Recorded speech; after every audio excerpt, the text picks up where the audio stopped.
As we know, lucid dreaming gives us access to a 3D reality where we can do anything that we want to, but there are some things that we should actually try to avoid doing in the lucid dream. So here's my list of the top 10 things not to do in the lucid dream.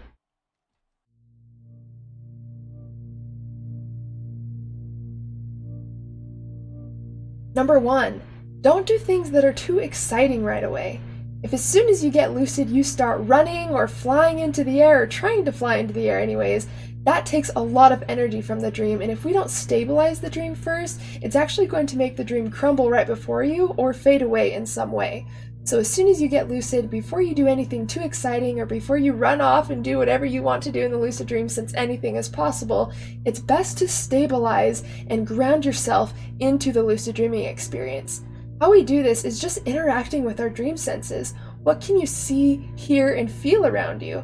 I would recommend not really trying to move that much as soon as you get lucid, and just feeling the ground, looking around, seeing what you can hear, see, taste, smell, feel, even just feel your hands and really engage with your physical senses and really take in how immersive and vivid this reality is.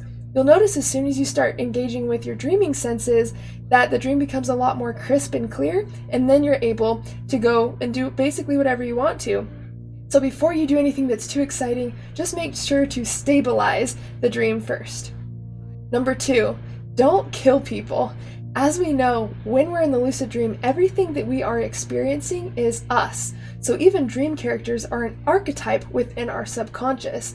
It can represent many different things, from our anxieties, our fears, our inner child, our creativity, things that inspire us. And so if you were just going off and killing random dream characters, you're actually killing off parts of yourself, and we don't really want to do that. Also, the brain doesn't think you're lucid dreaming, it thinks you're awake, and so you'll subconsciously have an image or a visual of killing someone, and your brain will actually think you did it, which can really affect us psychologically. So it's best to treat everything in the dream state with as much kindness as you can. Number 3, try not to close your eyes in the lucid dream. What this can do is actually wake you up from the experience. There are certain stabilization techniques where you can close your eyes and spin around, and as soon as you open your eyes, the dream will be more stable, or you can even use that to change locations. But if we consistently keep closing our eyes in the dream, then it can actually wake us up from the lucid dream altogether. I know a lot of people like to meditate in the lucid dream state, so what I'd recommend if you want to do that is meditate with your eyes open. That way you can ground yourself in the lucid dream at the same time by engaging with your senses and really paying attention to what you can see, hear, and feel while concentrating on your breathing at the same time. So if possible, try to avoid closing your eyes too much in the lucid dream. Number 4, don't go into the lucid dream without a plan. I know you've probably had this before where you will get lucid and there's so many possibilities that you don't even know what to do. And oftentimes we can spend so much time thinking on what we should do in the lucid dream that we actually wake up from the experience. So to prevent this, I would basically create a checklist. Take a piece of paper and write down all of the things that you want to accomplish in the lucid dream. As soon as you're able to accomplish that one thing in the lucid dream, cross it off and work your way down the list. That way you always have a plan for a lucid dream and you'll never have a wasted lucid experience. Number 5, don't think about your real life body. This is the same for an out-of-body experience. If you're concentrating on your physical body, it is likely that you will actually snap back to your physical body and wake up. And as we know, to stabilize and ground ourselves into the lucid dreaming experience, we need to concentrate on our dreaming senses.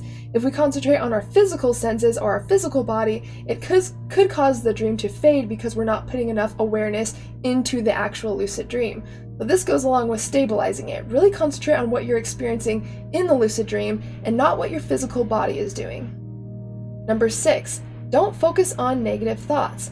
As we know, with the out-of-body experience state, the sleep paralysis state, and the lucid dream state, those are all thought responsive. So whatever we focus on and think about will be created right in front of us. So try not to self-sabotage yourself by doing this, and actually use your thoughts to experience what you want to experience, not what you don't want to experience.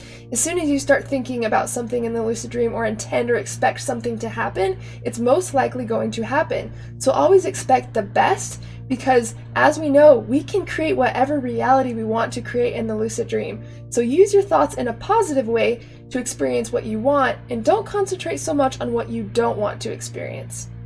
Number 7, don't spin around too much. Spinning around can be used to stabilize the experience or even change locations in the lucid dream. If we spin around too much in the lucid dream, that's actually a lot of visual information that the dream has to create, because it has to make it look like you're spinning around and it has to make it feel like you're spinning around.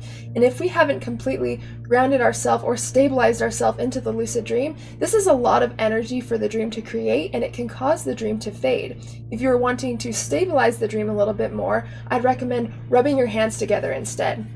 This creates heat and it creates a static-like feeling, which is going to ground yourself into the lucid dream because you're engaging with your dream senses.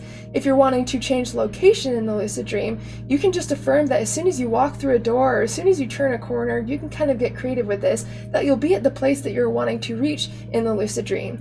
You still can spin around for a stabilization technique or a changing dream location technique, but if you do it too much, it can cause the dream to fade. So just be careful with that. Number 8, don't try to control the dream too much. As we know, with practice, we can basically control and create any experience we want to within the lucid dream, but I wouldn't focus so much on control. If we haven't built up enough awareness, this could also cause the dream to fade because we're trying to create energy that's not built in the dream yet, which could cause us to wake up. Instead of trying to control things so much in the lucid dream, I would try to focus on what the dream is trying to tell you. Experience what the dream is already giving you, and with practice and building up awareness, you can learn to manifest things at will. But I believe there's always a point to what we're experiencing in the dream. There's always some meaning in our dreams that I've found, so really just see the lucid dream with a childlike curiosity and really just try to understand what the dream might be telling you. Number 9, don't focus on lucid dreaming sex too much. This kind of goes back with doing things that are really exciting. If we don't ground ourselves in the experience first and we just do something that's really exciting, that will cause us to wake up fairly quickly.